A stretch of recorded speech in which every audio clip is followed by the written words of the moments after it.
코로나가 3년 지속되면서 여러 종류의 어려움과 위기를 몰고 왔습니다. 가정의 위기도 빼놓을 수가 없습니다. 재택근무가 증가하면서 해외에서는요, 특히 이제 영국 같은 데는 이혼이 2배로 이제 증가를 했습니다. 그런데 이제 국내에서는 희한하게 이혼이 감소했어요. 예, 그래서 왜냐하면 이제 해외 똑같은 상황이 있거든요.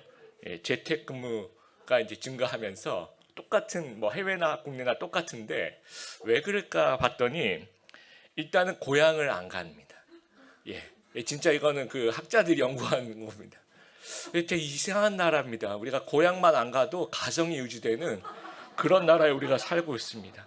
그리고 남편들이 술을 먹고 싶어도 제한이 있었잖아요.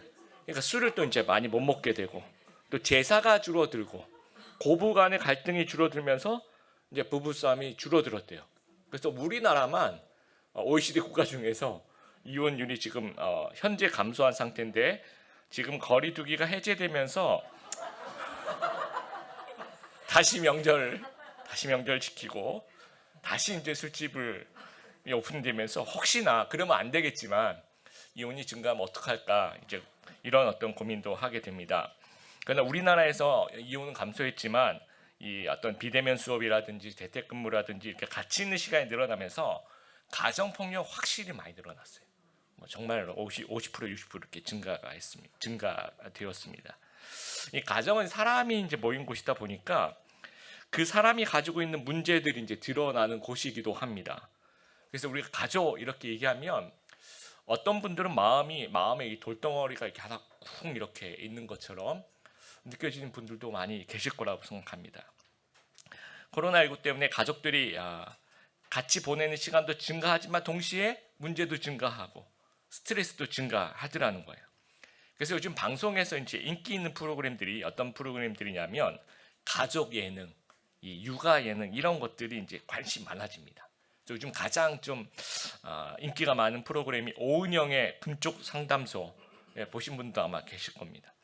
우리 밀레니얼 세대 그 젊은 부모들이 육아에 관심이 굉장히 많아요. 근데 실제로 이제 해보니까 굉장히 어렵거든요. 근데 또 누가 이제 가르쳐 주는 사람도 없고 그래서 이제 국민 멘토라고 하는 이 정신건강의학과 전문의 오은영 박사님이 부모와 아이들의 고민을 좀 들어주고 뭐 진단도 하고 솔루션도 제공하고 그러면서 뭐 육아계 BTS다 뭐 애 엄마들의 대통령이다 이런 이제 인기가 굉장히 많아졌습니다. 그래서 이분에게 이제 상담을 받으려면 10분에 9만 원이래요. 그래서 보통 이제 한번 원 세션이 한 1시간 반 정도 90분 진행하면 이제 81만 원 정도 상담비가 진행이 이렇게 내야 된다고 합니다. 그럼에도 불구하고 이 상담 예약을 받기 위해서는 최소한 내가 200통 정도는 걸어야지 연결이 될 정도라고 해요. 그리고 연결이 되어서 예약을 하더라도 2-3달 정도는 기본적으로 대기를 해야 된다고 합니다. 5월은 어린이날과 어버이날이 있는 가정의 달입니다. 이 세상 부모들이 이제 육아와 가정에 관심을 가진다면 우리 성도들도 성경적인 가정에 좀 관심을 가질 수 있는 저희들이 되었으면 좋겠습니다. 네, 성경적인 가정의 모습은 어떤 모습일까요? 하나님께서 가정을 주신 목적, 성경적 가정의 기능 이런 부분들 굉장히 방대한 주제입니다. 뭐 이게 한 시간에 얘기할 수 있는 부분들이 아니라 아주 큰 주제이고 세부적인 내용들로 이제 크게 묶어본다면 한 4가지 정도로 좀 요약이 될 것 같습니다. 첫 번째는요, 문화 명령을 이제 수행하는 겁니다. 창조 명령이죠. 문화 명령, 창조 명령. 아담과 하와의 가정에게 하나님께서 생육하고 번성하고 땅에 충만하라라고 말씀하셨습니다. 그래서 이 부분은 우리 드림의 교회가 잘 수행하고 있지 않는가. 우리 젊은 부부들이 또 하나님께서 그 은혜를 주셔서 축복을 주셔서 또 임신과 출산과 이런 어떤 귀한 생명 주신 부분들에 대해서 참 감사하다는 생각이 듭니다. 두 번째, 하나님을 대리 경험하는 부분이에요. 이 부분 좀 상당히 내용이 많습니다. 부모가 자녀에게 대해서 무조건적인 사랑과 섬김으로 이 양육을 하는 거죠. 그러면서 이제 부모가 느끼는 거죠. 하나님이 우리를 이렇게 사랑하시겠구나. 내가 자녀들 보면 이렇게 이쁜데 하나님이 나도 이렇게 이뻐하시겠구나라고 하나님을 좀 경험하게 되는 겁니다. 또 우리 자녀들은 왜 부모님이 나에게 잘해주시지? 나를 세상에 존재한 존재가 있구나. 그러면서 또 이분에게 순종하고 공경하는 것을 배우면서 그럼 우리 아버지, 우리 부모님이 이렇게 올라가면 하나님이 그런 분이시구나. 그럼 나도 하나님 잘 섬기고 하나님 공경해야 되겠구나라고 이 부모님을 보면서 또 하나님을 바라볼 수 있다라는 겁니다. 그리고 부부간의 그 연합도 성도와 하나님의 연합을 우리 성경에서 늘 얘기하는 것처럼 그리스도와 교회를 이렇게 연합하는 것을 또 유추해 볼 수 있다라는 거예요.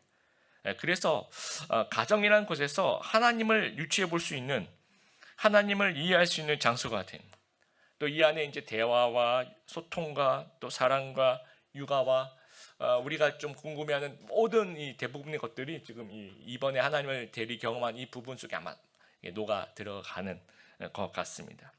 세 번째는 신앙의 계승입니다. 이 부모가 자녀에게 신앙을 교육하고 훈련하고 계승해서 그것이 이어가도록 나 때에서 끝나는 것이 아니라 계속해서 앞으로 다가올 세대, 미래 세대도 하나님을 같이 섬길 수 있도록 하는 부분이 이제 속해 있다라고 생각하고, 네 번째는 오늘 본문에서 우리가 읽은 것처럼 하나님의 뜻에 함께 순종하는 동역자로서의 가정의 모습이 있다라는 겁니다. 그래서 이 네 가지 기능 오늘 모두 다 살펴볼 수는 없고, 오늘은 이제 오늘 본문에서 읽은 네 번째 모습 국한해서 우리가 좀 살펴보게 되길 바랍니다. 이 성경적인 가정의 모습, 하나님의 동역자로서의 가정, 이 되기 위해서 우리가 두 가지 좀 기억했으면 좋겠습니다. 첫 번째는요, 하나님께 더 우선순위를 두는 가정이 되어야 한다라는 거예요.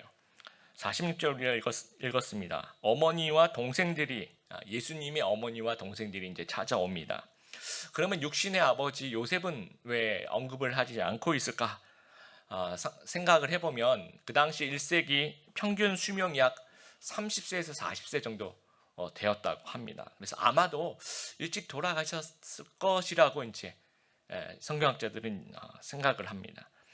동생들은 누구냐? 이 동정녀 탄생 이후에 요셉과 마리아의 사이에 이제 자녀들이 태어났을 거라고 생각하고요. 그래서 예수님과 이 동생들은 30년 동안 예수님의 그 공생이 시작하기 전까지 대부분의 시간 같이 아마 지냈을 것입니다. 그럼 어떤 용무와 목적으로 찾아왔을까? 우리가 이제 상상할 때는 그냥 일상적인 가족 모임이구나 생각할 수 있는데요. 마가복음 3장에 보면 어떤 목적으로 찾아왔는지를 아주 자세하게 설명을 하고 있습니다. 같이 한번 읽어보겠습니다. 시작. 예수님의 식구들이 예수가 정신이 나갔다고 말하는 소리를 듣고 그를 잡으러 왔습니다. 개역개정에 보면 예수님이 미쳤다라고 마가복음 3장 21절에 설명을 하고 있어요. 그러니까 누가 이들이 판단한 겁니까? 아니면 이들이 들은 겁니까? 들은 거예요. 그렇죠? 들은 얘기. 누가 퍼뜨린 루머입니까? 바리새인들, 종교 지도자들이 예수님 바알세불이래. 예수님은 좀 이상해 하면서 막 그런 악한 루머, 예수님 너무 급진적이야, 이런 루머를 막 퍼뜨렸죠.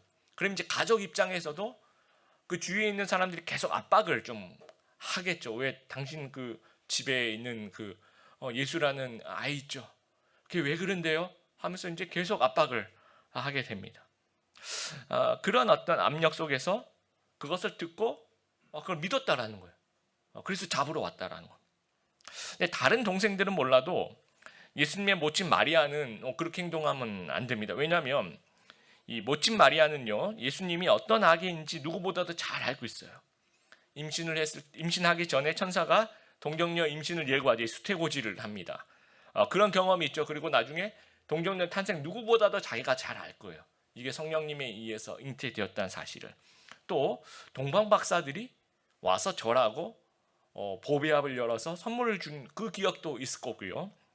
나중에 예수님이 제일 처음에 기적을 베푸시는 그 가나의 혼인잔치, 그것도 예수님의 어머니가 예수님께 부탁을 한 거예요. 지금 포도주가 다 떨어졌다.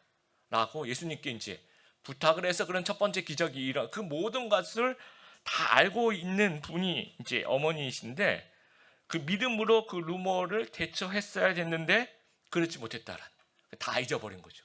그때 있었던 일들. 그러면서 동조했다라는 겁니다. 그러니까 예수님의 공적인 사역보다 어떤 가족의 명예, 가족의 안녕이 더 우선순위를 두었다라는 거예요. 그래서 48절, 49절, 50절, 누가 내 가족인가? 진정한 가족은 무엇인가? 제자들처럼 예수님께 더 큰 우선순위를 두는 사람들, 이것이 가정의 참된 모습이라는 거예요. 여러분, 이 땅에서의 가족은 일시적인 관계입니다. 우리가 천국에 가면 또 천국에 있는 모든 사람들이 또 하나님의 가족이 되는 거예요. 그러면 이제 이 땅 안에, 이 땅에서만 존재하는, 어떻게 보면 일시적인 관계입니다. 근데 우리가 하나님과의 관계는 영원한 관계. 그럼 우선순위가 이 일시적인 관계가 앞섭니까? 아니면 영원한 관계가 앞섭니까? 당연히 영원한 관계가 앞서는 겁니다. 그러니까 가족보다 하나님이 더 큰 구성력이 있어야 되는 거고요. 혈연, 가족, 인간관계보다 하나님이 더 우선이라는 거예요. 그래서 우리가 이제 피는 물보다 더 진하다, 이제 이런 얘기를 하죠. 그러니까 혈연과 이 피는 아주 강한 유대감을 형성합니다. 하나님께서 이런 강한 유대감을 주신 이유는 아까 서두에 말한 것처럼 성경적인 그런 기능을 감당하라고, 그 유대감을 가지고 사랑하고 양육하라고 이제 그런 강한 유대감을 주신 거죠. 그런데 이제 우리 인간에게 이제 죄가 들어오면서 이 역기능이 생깁니다. 그래서 강한 그 유대감이 이게 신으로 둔갑을 해요. 그래서 자녀가 자녀 신으로 둔갑을 하고, 부모가 부모 신으로 이제 둔갑을 하게 됩니다. 그래서 피는 물보다 진할 정도가 아니라 피는 하나님보다 훨씬 진하다라고 은연중에 생각을 할 수 있다라는 거예요. 우리가 이제 자연 법칙이 있죠. 중력이라고 해봅시다. 중력 때문에 물은 높은 곳에서 이제 낮은 곳으로 흘러요. 근데 언제나 그러냐? 그렇지 않습니다. 더 큰 힘이 가해질 때 이것이 극복이 됩니다. 우리가 힘센 펌프를 가동을 한다든지 그러면 물이 밑에서 위로 올라갈 수도 있겠죠. 그렇죠? 그리고 우리가 이제 음료수를 마실 때 이제 빨대로 빨아당기면 그 밑에 있는 음료수가 위로 올라오게 됩니다. 이 더 사랑하는 대상이 생길 때, 더 큰 사랑이 생길 때 이 혈연은 깨어질 수 있다라는 거예요. 우리가 삼국유사에 보면 이 낙랑왕 최리의 딸, 이 낙랑공주 기억하시죠? 낙랑이라는 그 나라가 고구려와 이제 친선을 맺기 위해서 이 낙랑공주와 고구려의 그 호동왕자와 이제 혼인을 시킵니다. 근데 낙랑국에는 이제 보물이 하나 있죠. 적이 침범하면 스스로 올려서 알려주는 북이 있죠. 혹시 기억나세요? 자명고라고. 그런데 이제 호동왕자 부탁을 합니다. 그래서 이제 그 공주가 이 혈연을 초월해요. 아버지보다 이 사랑을 택합니다. 그래서 이제 그 북을 찍게 됩니다. 그래서 우리가 뭔가 더 사랑하게 되면, 우리가 하나님을 더 사랑하게 되면 이런 우선순위가 바뀔 수 있다라는 거예요. 또 혈연은 보다 더 큰 대의에 의해서 깨어집니다. 1909년 을사늑약의 원흉 이토 히로부미를 처단한 안중근 의사의 그 어머니 조마리아 여사, 참 대단하신 분입니다. 장남이 독립운동을 위해서 이제 하직 인사를 해요. 그럼 여러분 한번 생각해 보세요. 여러분의 아들 장남이 어느 날 와서 저 독립운동을 하기 위해서 마지막 인사를 드립니다라고 하직을 하면 여러분 어떻겠습니까? 되게 기가 막힐 것 같아요. 막 말릴 것 같고, 막 하나님께 기도할 때 하나님 왜 꼭 우리 아들이어야 합니까? 주님 제가 저기 있사오니 죄를 보내소서 이렇게 얘기할 것 같은데, 그 하직 인사하고 있는 그 아들에게 이렇게 얘기합니다. 집안일은 걱정하지 말고 끝까지 남자답게 싸워라. 이렇게 얘기를 해요. 그래서 하얼빈에서 이제 의거가 끝나고 1심에서 유죄를 선고를 받습니다. 그리고 이제 재판이 계속 진행이 되니까 이 조마리아 여사가 편지를 써요. 아주 유명한 편지를 씁니다. 거기 내용이 이런 겁니다. 비겁하게 항소하지 말고 깨끗이 죽음을 택하는 것이 이 어미의 희망이다. 혹시 자식으로서 늙은 어미보다 먼저 죽는 것이 불효라고 생각한다면 이 어미를 욕되게 하는 것이다. 대단하죠? 나라를 위해 땀만 먹지 말고 죽으라. 혹시나 그 안중근 의사가 살려달라고 그 재판부에 혹시나 그럴까봐 용기를 주기 위해서 이런 편지를 썼다라는 거예요. 우선순위가 아주 분명했죠.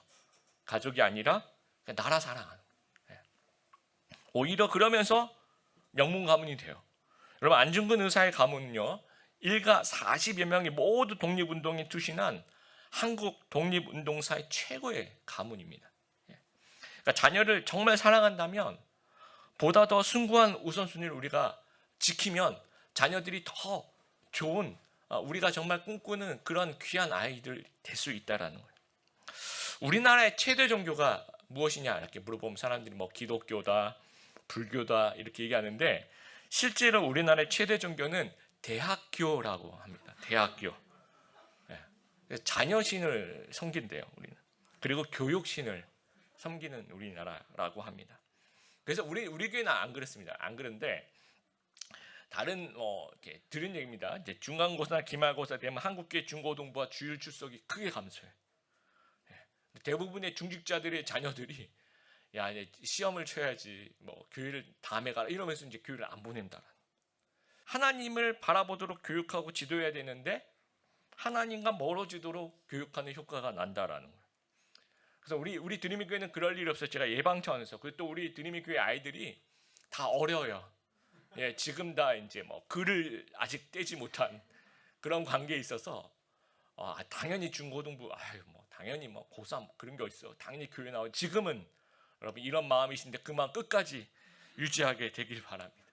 주일 오전 예배 1시간입니다. 이 1시간 오는 그 마음, 또 끝나고 집에 가는 그 기억, 이 기억이 이 아이들을 평생 이 믿음을 좌우할 것이라는 것들을 꼭 기억하게 되길 바랍니다. 또 부모님, 물론 당연히 공경해야죠. 당연히. 그런데 그것이 신이 되어서는 안 되는 거죠. 부모님, 가족 행사, 이것이 최우선이 되어서는 안 된다는 거예요.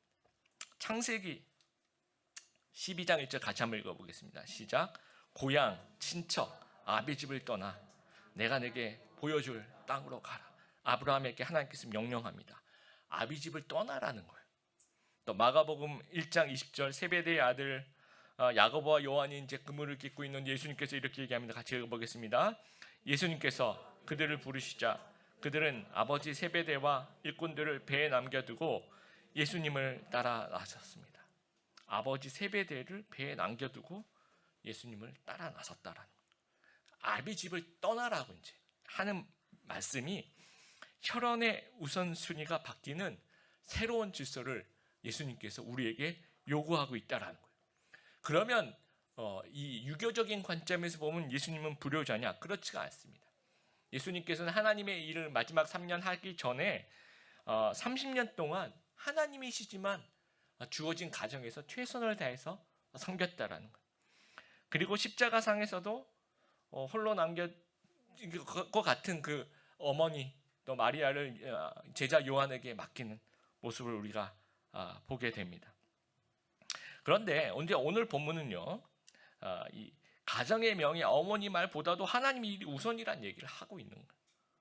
그래서 마리아 또 동생들도 뭐 아까 그 조마리아에서처럼 예수님의 어머니도 이제 찾아와서 먼저 죽는 것이 불효라고 생각한다면 이 어미를 욕되게 하는 것이다. 이렇게 얘기했어야 됐다라는 거죠. 같은 마리아인데 좀 뭔가 하나님의 어떤 일에 집중하기보다는 소문에 좀 흔들리는 모습을 보게 됩니다. 여러분, 우리가 하나님께 우선순위를 두면 우리 가족과 자녀들이 혹시 손해를 보지 않을까 혹시 오해를 합니다. 그런데 아까 이 조마리아 여사가 만약에 막 아들을 엄청 말려가지고 독립운동 못하게 했다라고 하면 오늘날 우리가 알고 있는 안중근 의사는 없는 겁니다. 조마리아 여사의 그 우선순위가 아들 안중근을 더 위대하게 만들었다라는 거예요. 내가 하나님이라는 우선순위를 지키면 자녀들이 더 잘 되는 그런 축복을 주실 줄 믿습니다. 그리고 우리가 하나님께 우선순위를 두면 가족이 혹시 멀어지면 어떡할까 생각하는데, 여러분 이제 이 도표를 한번 봐주십시오. 이게 이제 영혼의 삼각형이라고 합니다. 제일 아래 단을 보세요. 이게 왼쪽엔 남편, 오른쪽엔 아내가 될 수 있고요. 또 왼쪽에는 부모, 오른쪽에는 자녀가 될 수 있습니다. 근데 제일 아래쪽에 보면 남편과 아내 사이에 거리가 있죠, 그렇죠? 근데 남편이 그리스도께로 가까이 가요. 저만큼, 또 아내가 그리스도께로 가까이 갑니다. 그러면 남편과 아내 사이는 어떻습니까? 거리는 좁아져요. 더 좁아져요. 더 가까워져요. 예. 또 이게 남편과 아내가 아니라 부모가 더 하나님께 더 가까이 가고, 자녀들도 하나님께 더 가까이 가면 어떻게 됩니까? 이 거리는 줄어드는 거예요. 더 가까워지는 겁니다. 그래서 하나님께 우선순위를 두는 그런 가정은 하나님께 더 가까이 가려고 하다 보니까 서로가 더 가까워지는 그런 귀한 축복을 얻게 된다라는 거예요. 그래서 하나님 있는 가정은 더 화목하고 더 행복하게 하나님께서 이끌어 주실 것들을 우리가 믿는 귀한 우리 성도님들 되기를 바랍니다. 그래서 우리가 자녀신, 부모신 이런 거 섬기지 말고 하나님 우선순위 철저히 지키는 그런 가정 되시기를 주님의 이름으로 축복합니다. 두 번째로 같이 하나님의 뜻에 순종하는 동역자로서의 가정이 되어야 한다란 49절 50절 손을 내밀어 제자들을 가르쳐 이르시되 나의 어머니와 나의 동생들을 보라. 누구든지 하늘에 계신 내 아버지의 뜻대로 하는 자가 내 형제요 자매요 어머님이니라 하시더라. 진정한 가정을 정의하시는 예수님이 제자들의 순종과 동역이 진정한 가족이라고 말씀하세요. 에덴 동산에서 하나님께서 아담의 가정에게 바라셨던 것은 딱 하나입니다. 선악과 먹지 말라라는 거예요. 그 딱 하나 순종하라는 겁니다. 아담의 개인에게 주신 명령이 아니고요. 아담의 가정에게 주신 명령이고 후손들의 가정에 주신 명령입니다. 그러니까 우리의 가정이 이 부분에 좀 실패한다면 진정한 성경적인 가정이 아니라는 거예요. 예수님의 모친 마리아와 동생들이 지금 하나님의 뜻에 순종하고 있나요? 지금 하나님의 뜻 파악 자체가 지금 안 되고 있습니다. 이 구절에서는. 그리고 이 가족들이 예수님과 동역을 하고 있습니까? 아니죠. 지금 오히려 방해를 하고 있는 거예요. 그러니까 누가 지금 동역을 하고 있나요? 제자들이 지금 동역을 하고 있는 거예요. 그러니까 예수님이 지금 나와 동역하고 있는 이 제자들이 진짜 가정이다. 가정의 모습은 이런 모습이 돼야 된다. 그 얘기를 좀 하고 계십니다. 순회 선교단의 김용희 선교사님이라고 여러분 아마 보신 적이 있으실 거예요. 굉장히 훌륭하신 분이신데 자녀들이 5명을 낳았는데 이름이 굉장히 원색적입니다. 첫째가 충성, 둘째가 인애, 셋째가 찬송, 넷째가 응답, 다섯째가 선교. 그럼 얘네들 지금 뭐 하고 있을까요? 이름대로라면 굉장히 원색적이죠. 막내가 선교. 그럼 지금 뭐 하고 있을까요? 다 5명 다 선교를 하고 있습니다. 그래서 이제 우리 집은 무조건 선교하는 집이야 하면서 모두 다 선교사로. 그래서 막내는 이름이 선교니까 17살 때부터 선교사 파송을 했다라고. 이게 가능한지 모르겠지만, 근데 이제 첫째가 이제 그 아프리카에서 가장 가난한 나라 기니비사우라는 나라가 있대요. 거기서 이제 사역을 하고 있어서 그 아버지가 이제 찾아갔대요. 갔는데 이 진짜 어린 아들이 정말 그 말라리아에 걸려서 이제 뭐 제대로 치료도 못 받고 완전히 그냥 뭐 면역 체계가 무너졌다고 해야 될까요?